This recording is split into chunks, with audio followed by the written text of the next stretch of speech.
14 WILI and 95.3 FM presents Hometown Threads, a closer look at our community and the people that make it go. Every week, you'll hear uplifting stories from our local businesses and our neighbors. Now, here's our host for Hometown Threads, Keith C. Rice.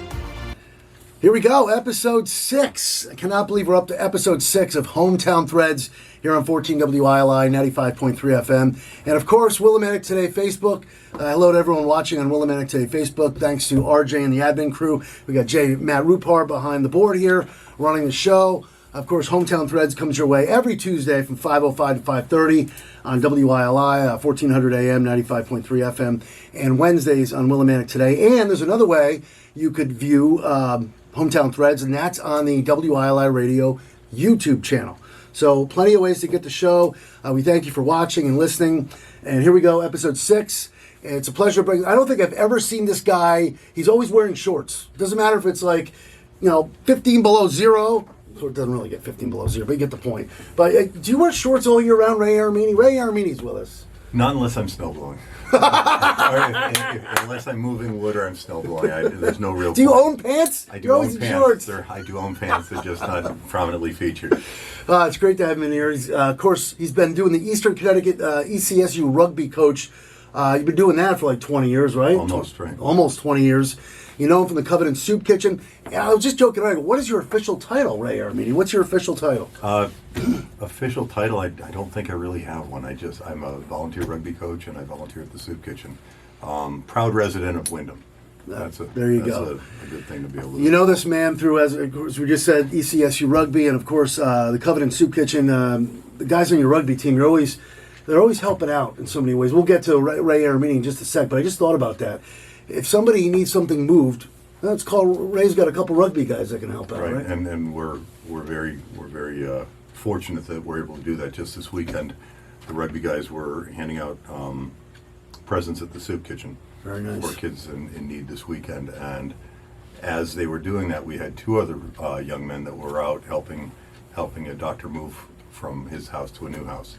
So there's always work to be done, and we're always happy to do hopefully more than our share. And those nice gestures of course they come from those young gentlemen, but the leadership of Ray Armini is a great leader in this community as well. So tell us a little about Ray Armini before we get into everything you've had going on over at least a couple decades, right?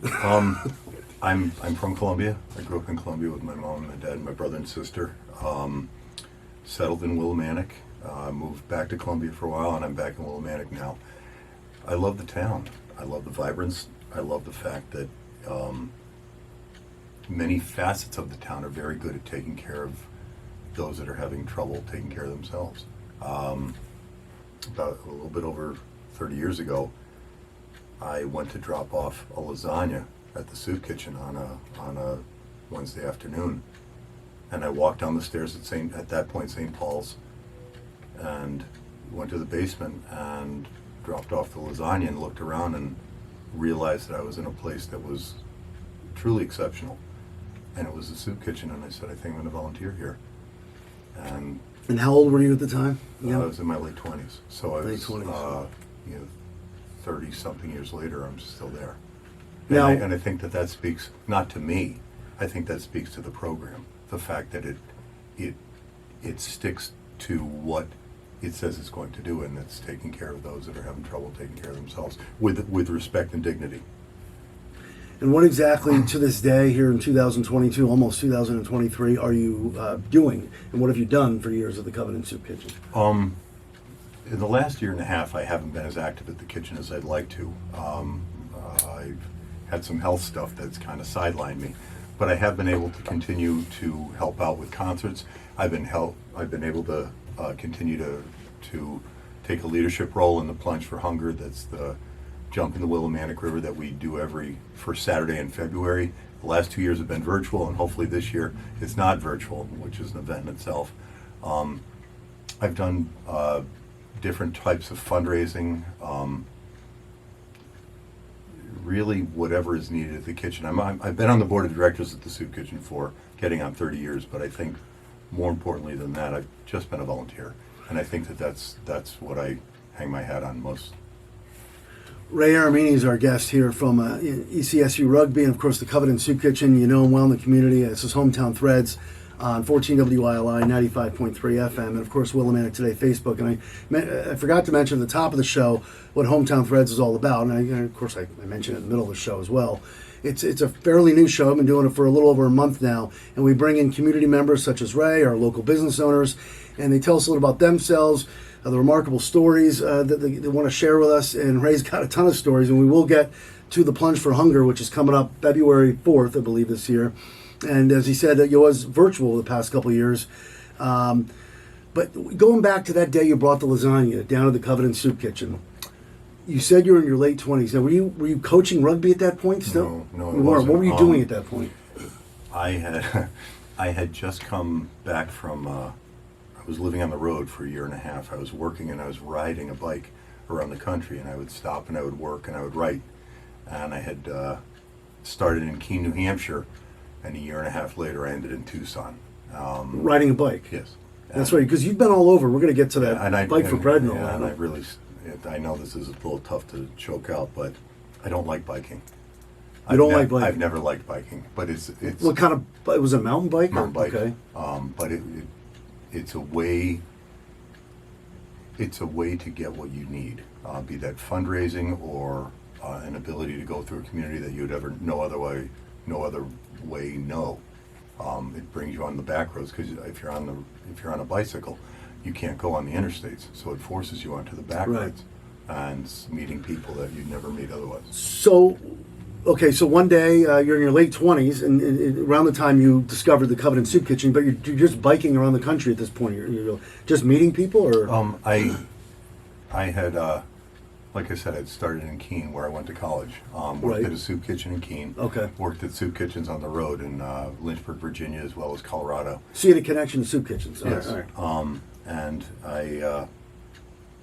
I ended my trip and I came home, and I was in the process of looking for work, and that's when the lasagna came, and that's when I dropped it off. That lucky lasagna. It was a lucky lasagna. Now, speaking of the biking and getting connected with the soup kitchen, is this around the time where the idea, where I know my father, Colin, was involved in this too, is this lead up to where it was called the Bike for Bread, right? The cross country. Are we getting to that point in your life where that was going to happen? Not yet. It really hadn't happened yet. I had gotten a job with the Department of Children and Families. I was working as a social worker there, and a very good friend of mine that I worked with, Maria Allegro, and I were out at a bar having some drinks at Main Street one night, the old Main Street.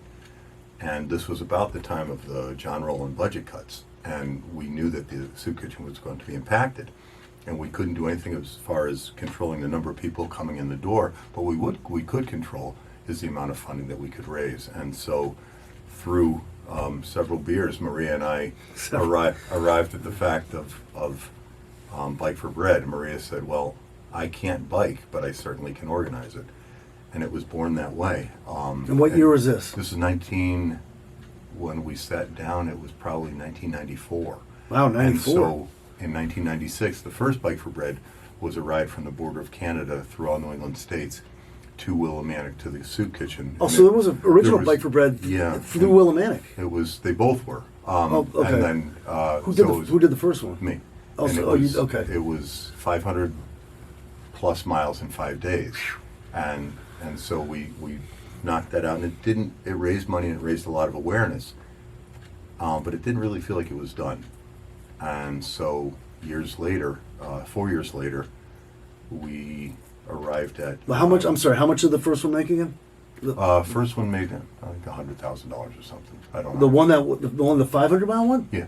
And that was from where to where again? Canada to Willimantic. Canada, Willimantic. Well, that's not bad. 100 grand. No, Wow, but when you're running a soup kitchen, your product is always going out the door. You're not making any money from what you're producing. So you tend to measure stuff by how long will this donation keep the doors open for? True.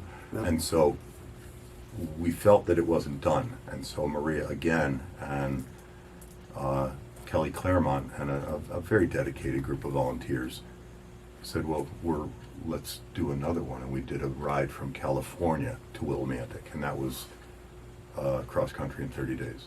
Now, this is I know you've kind of told me bits and pieces of this story, but for those who don't, now this is 2000, right? 1999, 2000. 2000. We have a lot to talk to. Of course, we're going to get into the plunge, how you started that, but right now, you got to tell the story about the trip from California, and you not like. That's what I don't understand. You don't like biking, but this is I kind of like biking. I have a mountain bike, but I would be all about this. Yeah, I know you're all about the cost. I don't have a mountain bike. I don't have any bike. Wait, that bike doesn't exist anymore? What happened to that bike? Maybe it does. I don't know. Maybe it does. Back then, Scott Cyclery, they built it. Oh, yeah. They built it for me to use. Did they? People were incredibly generous, just doing whatever they could with their time or their skill set. We had a crew. We had a 4-person crew. 3-person and me, from California to Connecticut. This is the Bay Area, right? Was Yep. it Northern California? Okay. San Francisco. We took off from Stockton and then headed east. Aaron Kupek, and Former WILI employee, and Eric Gamache, two of the greatest guys that walked this earth, were on the road and took care of me. So Aaron was your media representative, right? Aaron did. Eric. I mean, you have the parameters of I'm a media representative, but then again, then you're washing socks, or you're making pasta, or filling up the van with gas. So Aaron was doing all that, and Eric, right? Yeah, both of them. Both of them were doing it. So they were kind of like your assistants along. They ran the show on the road. Was Aaron calling in reports to the radio station? Yeah, Okay. he would set it up for me, and then I would he essentially would hand over the phone. And while you were biking, there were times that you were on the at times I'd come up to the you were window. on with Wayne, right? Yeah, very often with Wayne. I don't remember if it was every day, but the Chronicle and Fox 61, and people were just very generous. And when we came into Willimantic, we had a community ride from out of town. The only day it really rained was that day. Really? How long was the trip? Well, it was 30 days. Yeah, so about 300 people biked in the last day, and we went to the major parcel then. So I just go back to some of the trip. I'm just I'm so fascinated with this trip. I'm actually kind of jealous. I would have loved to do something like this, and that's you did it for such a great cause too, the Covenant Soup Kitchen. But 30-day trip. Are there any moments that stuck out? You got to have some of those. You got to have some incredible stories during that 30-day cross-country trip. Was there anything that jumps out at you that was? Well, just the first day, I remember leaving the parking lot of the hotel, and first thing I did was took a wrong turn. Come on, are you I serious? went left. I was supposed to go right, and I was like, "Oh, this is great. This is going Right well. out of this right out of hotel the in Stockton? Oh. Here you go, Ray. Good Wait, job." who told was it Aaron that said you're going the wrong way? Or? No, yeah, they came up and said, "Just turn around. What are you doing?" Because back then, Right. remember, no GPS, is none of very, that. very limited. Yeah. And they would follow behind you in like a van? Usually what would happen is we'd leapfrog, where I'd go out, I'd go 5 miles or 2 miles, or depending on terrain, and then they'd pull up ahead. And if there was going to be a turn, they would let me know. And I had a walkie-talkie on my bike so that they could Was it a van or a car? A motorhome. Oh, motorhome. So okay. you could lay down and you could cook. So it was bathroom. So it was really Oh, look good. at that. But it was good. But the first day, we started, I think we were like, 60 feet below sea level. And by the end of the day, we were over 8,000 feet high. And it was just this switch going up the Sierra Nevadas, just switch back, switch back, switch back. So your first day, you went from Stockton, California to where? A town called Kirkwood, which is in California, but nestled way up high in it was near South Lake Tahoe. Okay. But you were high. You were way up there. So it was kind of impossible to go state to state in one day. I mean, there's just a lot of. How many breaks did you take throughout the day? You must have, Depended on the weather, and all that. hydration, weather, wind was the devil. That is always the worst. How many bad days did you have during this 30-day thing? Like weather-wise, obviously. The wind was. We missed tornadoes. Tornadoes were ahead of us. Floods were behind us. Wildfires were. When we were biking into western Colorado, there were the hot shots, the firefighters that deal with forest fires, were coming the other way, and you could see the haze and the smoke and the smell. But no, we just without incident. So which you're very grateful for. Yes, I'm sure there must be a ton of pictures you could pull up. Yeah, there was. It's a little surreal now that you think about it, doing that, but it is what got me where I am now. It's kind of been the impetus to where I am. How many miles a day on average would you say you did, like on 30 days? I could ask question after question about this 30 days. Little over 100. Little over 100. Yeah. How about this? Was there any training involved? No, I went cold. I didn't No train. training? Of course I trained. I don't know. Yeah, Well, you're in good shape. I did a lot of swimming. I did a lot of cross training, a lot of biking, an awful lot of biking. I trained at Eastern, and there was just repetitious of biking. Now, I had gloves made for me that were by the shoesmith that had a extra padding in the palms because that compression sure, for yeah. 12 hours a day kind of catches up with your nerves, and it damaged my nerves in my feet and my hands. Health-wise, you were fine. You didn't catch any colds or what time of year is it? Summertime, right? It's July, June and July. So across the country, I mean, the weather must have been pretty decent as far as temperature. It was hot. It was. I remember calling in one day to Wayne, and he said, "Where are you?" And I said, "McCook, Nebraska." And he said, "The hottest place in the country." Wayne would know. And so it was like 190 degrees or something. Like it was Just really doing bad. weather history on his show. He knows the towns. His weather history is incredible. But yeah, Wayne would know that. And that was the best thing about McCook, Nebraska, was the temperature. I'm sure. My father and I actually drove cross country, Philadelphia, Salt Lake City. I remember going through Nebraska, Wyoming, and beautiful states, but a lot of nothing. A lot of nothing. A lot of flat, a lot of nothing. To this day, we're talking with Ray Aramini here, Hometown Threads on 14 WILI, 95.3 FM, and Willimantic Today Facebook. To this day, there's got to be people that still ask you about that cross country trip. I'm sitting with one of them right now. I mean, wow, it's just amazing. So that was back in. It's interesting, Keith, because I found that a lot of times I'm in front of the mirror, I'm in front of the camera, waving my hands and jumping up and down, and you have people like Fran and Jean Bowen from Willimantic. I remember the Bowens. Who are superhumans in this community. They are the ones that have they've been at the soup kitchen way longer than I have. Great people. And they're not on the bike, but they're supporting the guy on the bike. Where's Liza, their daughter, these days? I played baseball with Liza growing up. Is she still Liza, around? I think Liza was in Colorado. Oh, okay. I think she's in the greater Ellington area now. Gotcha. I remember her from my farm league and No, Little I League think days. she's in Colorado still, actually. Okay. Yeah, farm league and Little League days. Liza Bowen, the Bowens, great family. But those are the people that I think are not going to be biking, but they make. It's the Bowens and the many Bowens in our community that make it happen here. Yeah, and I bet you, just knowing the kind of guy you are, you're on that bike thinking about the cause you're doing it for, and that's got people like the Bowens and just so many inspiring things that could be running through your mind, and it's just great. So before we wrap up the whole cross country thing here and get onto the plunge, the day you arrived in Willimantic, tell us about it. That's one thing I don't think I've asked you about this, and we've talked about this off air. Tell us about that day you arrived in Willimantic. What was the weather like? What was the reception like, and all that stuff? The rain was sideways.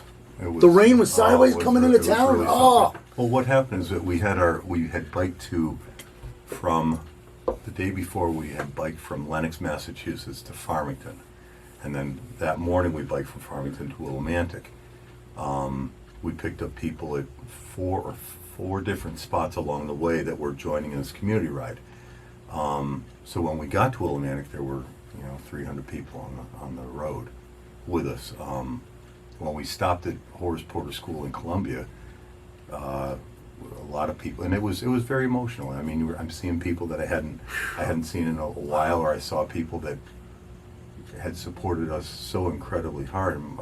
My friend Jimmy Rayner from Mansfield, he was biking with me through Hebron, and Jimmy got a flat tire. And so I said, we're not going to go till this is fixed. And Jim said, no, just go on without me. And so we came up with the idea that he'd take the spare bike that we had on the road. And so he always laughed about that. And the guys that I trained with, Jim was one of them. And they always just gave him a ration, thinking, they held up Ray's parade because of Jimmy getting a flat tire. But again, another silent supporter. These people are exceptional men, exceptional women. So we biked into town, and I had carried a loaf of bread with me. Really? From California. From every day on that On bike? the bike, yeah. As I did on the first ride. How'd you Yeah, I had it bungeed on the back. Oh, bungee. Okay, yeah. And so everyone stopped at the corner of Walnut. There was a police escort, but we all stopped at the corner of Walnut and Main, and everybody kind of recongregated. And I rode down to the soup kitchen to hand the loaf of bread to, at that point. There must have been some kind of emotional. Yeah, you I know I had to really pee bad. That's what I remember. Really, I just felt like my bladder was so full.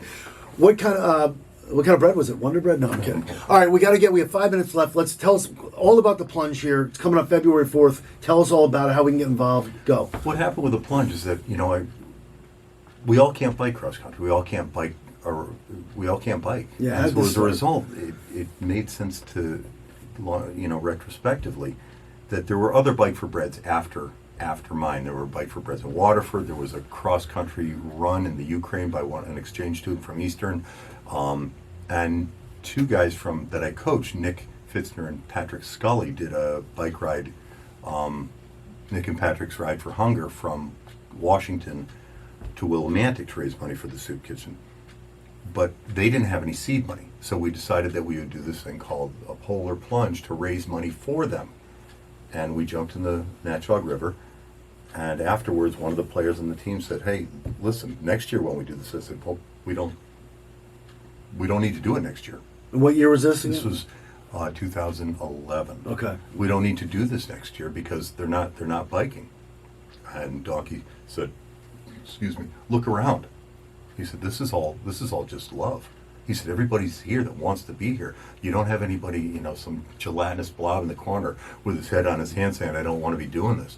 But so we did it the next year at Water Park in the Natchog River, and then Plunge for Hunger was born. And so every year it is on the first Saturday in February, and it's gone from that first year where it was 30 of us and maybe 10 spectators to the last time we did one in person, it was a little bit under 300 participants. Right before COVID. I think it was about 500 people. It was knocking at the door. COVID was just knocking at the door. So you've been doing this since 2011. It's the Plunge for Hunger, first Saturday in February, and that's the fun part. Even if you don't participate, just to go and watch. And it's a lot of your rugby players and a lot of people from the community that just strip down to a bathing suit and run into the water. And that's where it started off as predominantly rugby guys, but it has now become a community event. And that's the joy of it, is to see this get a life of its own outside of the rugby grouping, and costumes, teams. You have people that are there tailgating before. Everyone leaves right after. So there's a lot of pre-gaming going on. There's a lot of It's a lot of fun. It's an awful lot of fun. And the people that are there truly want to be there. And this is. Now, do you go in every year? Ray goes in, I do. Of course. If you want to get involved, covenantsoupkitchen.org, and that's you can sign up. You can get the details of the day, and this is now done in honor of Olga Isis, who was our board of directors member. Tremendous woman, tremendous family. And it's now the the Olga Isis Plunge for Hunger to benefit Covenant Soup Kitchen, sponsored by Eastern Connecticut Rugby.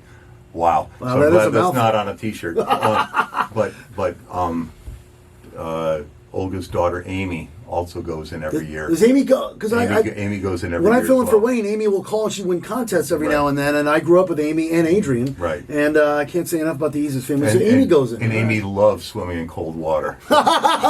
she did. What's the average temperature every year for that first Saturday in February? One year, we had to snow blow the beach, and I had a guy that had tied a rope on me so I could chip off the ice and send it down. It was a terrible day. It was awful. But people love that. It was great. It was. I can't. Everyone can do it. You don't have to go in the water. You can support it any way you want. There's lots of pictures, lots of fun. You do it with your friends, do it with your enemies, do it with your family members. Get people, get a team, get down there, and I promise you're going to love it. And I promise you, because you're going to say, "I'll never do it again." And as soon as you get out of the water, you're going to say, "Well, next year, what am I going to wear?" It's always the same. Always the same. It is a tremendous event. I've done it since I moved back at least a couple of times. I've been up there. I gotta go in there. I gotta go in the water one of these years. Would that be this year? I don't know if my wife lets me. So it's a Plunge for Hunger, first Saturday in February. Again, CovenantSoupKitchen.org. It's one of the biggest parties, and it is a party up there. And this is the other part, is that all the money goes to the soup kitchen. Yeah. There's no cost with this. Everyone's volunteering. Well, real quick, I was at the West Main Street Dunkin' Donuts on Saturday, and I thought that was you. I was one of Santa's helpers. Santa's helper is usually at that West Main Street Dunkin' Donuts. So it's a Saturday morning. I go, Ray must be helping Santa out again. Right. Because Santa, was getting ready for it. And I go, would this be Santa Ray? And it wasn't. He said you were actually at the soup kitchen. Yeah, that gives those 3 Santas that were throughout Dunkin' Donuts and Willimantic are all rugby guys that were volunteering, collecting money for the soup kitchen. The best. I coach the best guys in the world. Well, you are a fine guy, great guy. Ray Armini, head coach of ECSU Rugby, from the Covenant Soup Kitchen. Thank you for being our guest for episode 6. Thank you. Hometown, glad to be here. And we'll get you on again down the road, I'm sure. Hometown Threads, 14WILI, 95.3 FM, Willimantic Today, Facebook. Merry Christmas, by the way, Ray. Thank you. Merry Christmas to Thank you. And thank you for watching. Thank you for listening. And thanks to RJ Willimantic Today and J. Matt Rupar. We'll see you. And that concludes another edition of Hometown Threads. Got a story for Keith? Reach out to him on Facebook by searching Keith C. Rice. Or email him at krice@hallradio.net. Don't forget to tune in next week on 14 WILI and 95.3 FM, as well as the Willimantic Today page on Facebook.